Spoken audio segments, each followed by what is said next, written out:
The man was cleaning out the villa he inherited from his grandfather, when he discovered an old worn-out coffin in the basement. As he got closer he noticed it gave off a strange but pleasant scent, so he assumed the coffin had to be some kind of antique. He dragged it back to the living room, and carefully cleaned off the dust. Just as he was about to lift the padding and check the compartment underneath, he was stunned by what he saw. The inside of the coffin was packed with ancient gears. This only convinced him more that the coffin was valuable. He called his mechanically skilled friend to help him investigate. His friend found a winding key, made of pure gold among the gears. He cautiously inserted it into a nearby hole, and gave it a few turns. To their surprise, the gears inside the coffin began to move again. Curious about the coffin's true purpose, Jason decided to put his pet goldfish inside. Then he wound the key a full 100 times. As the gears turned, red lightning shot toward the goldfish in the center, but the goldfish didn't seem too affected. Jason searched for answers in an old book they found in the coffin, but the ancient unfamiliar language was completely incomprehensible. Just then his friend noticed the goldfish had stopped moving.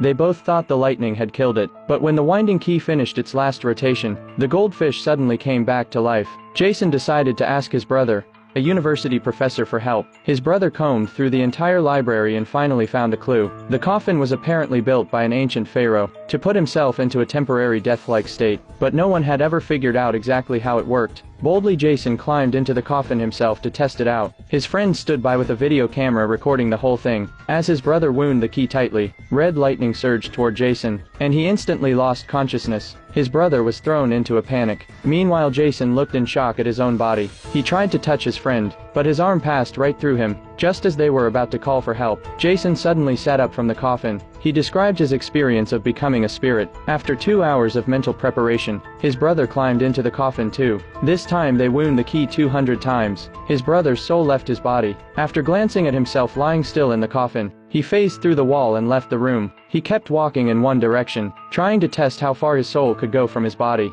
Before he knew it, he had reached a train track. The sight of an oncoming train made him scream in terror. The next moment his soul snapped back into his body. When it was the friend's turn, his disabled legs miraculously worked while in spirit form. He walked through a wall and happened to see the girl he liked arguing with her boyfriend. He looked at her with pain in his heart, wanting to wipe away her tears, but just then the winding key reached its final turn, and his spirit slowly faded into the air. After taking turns with the experience, the three of them shared what they had gone through, but the brother warned the others not to try it again, since they still didn't know if the coffin had any side effects. But an excited Jason ignored the warning completely. As soon as his brother and friend left, he eagerly climbed back into the coffin. This time he wound the key 500 times on his own. His spirit headed straight to the convenience store, where he worked. Meanwhile, the store owner was happily counting the day's earnings. Once everything checked out, the owner walked over to the safe to stash the cash, never suspecting the password had already been memorized.